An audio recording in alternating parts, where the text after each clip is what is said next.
Plus two class बेटे आज है हमारा नया lesson comparative politics it's meaning and feature. Comparative politics मतलब तुलनात्मक राजनीति, इसका अर्थ और विशेषताएं। आज है हमारा इसका पहला क्वेश्चन, तुलनात्मक राजनीति किसे कहते हैं। लेसन का नाम है, पहले हमें इसका मीनिंग क्लियर होना चाहिए बेटे। भी होता क्या है कंपैरेटिव पॉलिटिक्स। देखिए बेटे, जो नई बहुत सी धारणाएं हैं जो राजनीति शास्त्र में आई हैं, पॉलिटिकल साइंस में जिन्होंने प्रवेश किया है, जिनमें से है राजनीतिक संस्कृति, राजनीतिक समाजीकरण और तुलनात्मक राजनीति। तो उन तीनों में से ये भी एक है। तुलनात्मक राजनीति है क्या बेटे? ये एक सब्जेक्ट है जिसका काम क्या है, सरकार के विभिन्न रूपों और राजनीतिक संस्थाओं का तुलनात्मक अध्ययन करना है। मतलब इसने एक देश के जो सरकार के विभिन्न रूप होते हैं उसकी किस्में होती हैं, जैसे एक देश की कार्यपालिका, विधान पालिका, न्यायपालिका, हित समूह, राजनीतिक संस्थाएं जैसे हित समूह, द्वाप समूह का दूसरे देशों की कार्यपालिका, विधान पालिका, न्यायपालिका के साथ कंपैरिजन करना है और फिर निष्कर्ष निकालने हैं। मतलब तुलना करना ही इस सब्जेक्ट का काम होता है। कौन सा सब्जेक्ट है ये? Comparative politics. ये एक विषय है बेटे, ठीक है। इसका संबंध केवल औपचारिक संस्थाओं से ही नहीं, औपचारिक संस्थाएं होती हैं तीन।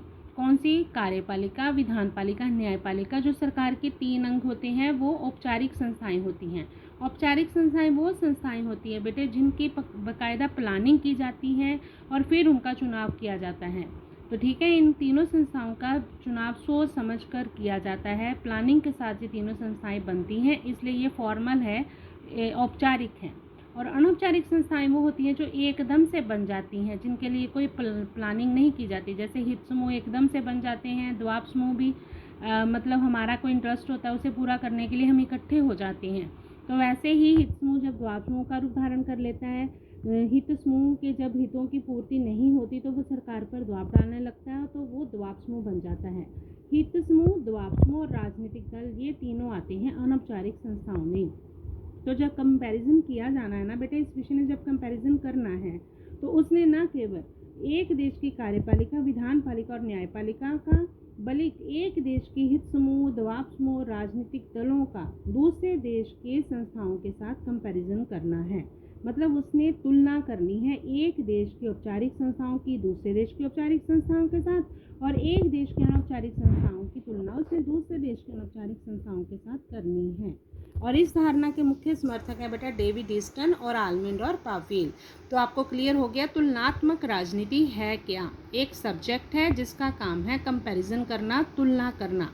नेक्स्ट क्वेश्चन है बेटे, तुलनात्मक सरकार और राजनीति में क्या अंतर है।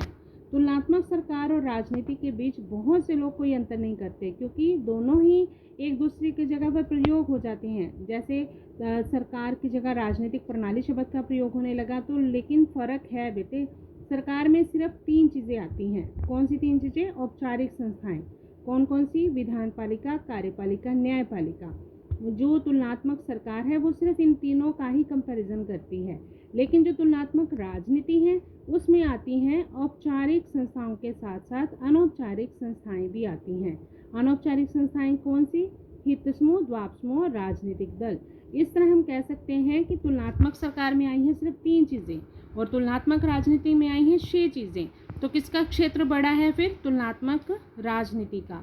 और ये बहुत ही व्यापक है। किससे? तुलनात्मक सरकार से। तो ओके बेटा, तुलनात्मक सरकार केवल औपचारिक संस्थाओं की तुलना करता है और ये पुराना विषय है, लेकिन आजकल आ गया है तुलनात्मक राजनीति, जो लेसन का ही नाम है, जो इसमें हमने पढ़ना है। तो तुलनात्मक राजनीति, जैसे कि हमने इसके अर्थ में पढ़ा है कि वो केवल औपचारिक संस्थाओं का ही नहीं बल्कि अनौपचारिक संस्थाओं की भी तुलना करता है। तो तुलनात्मक सरकार और तुलनात्मक राजनीति में डिफरेंस भी यही है बेटे। एक ही लाइन का डिफरेंस इन शॉर्ट मैं बता रही हूँ कि तुलनात्मक सरकार केवल औपचारिक संस्थाओं की तुलना करती है और तुलनात्मक राजनीति औपचारिक और अनौपचारिक दोनों संस्थाओं की तुलना करती है। थर्ड क्वेश्चन है, तुलनात्मक राजनीति की परिभाषा लिखें। परिभाषा हमने करनी है एडवर्ड फ्रीमैन की। तुलनात्मक राजनीति क्या है? एडवर्ड फ्रीमैन कहता है तुलनात्मक राजनीतिक संस्थाओं और सरकार के विभिन्न रूपों का तुलनात्मक विश्लेषण है।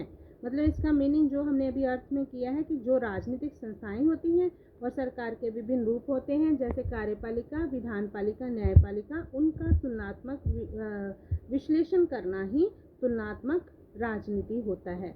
ओके बेटा, आज हमने 3 क्वेश्चन करे हैं तुलनात्मक राजनीति लेसन के। एक पहले इसका मीनिंग किया है, फिर सरकार और तुलनात्मक राजनीति में डिफरेंस किया है, और तीसरा तुलनात्मक राजनीति की परिभाषा। ओके बेटा।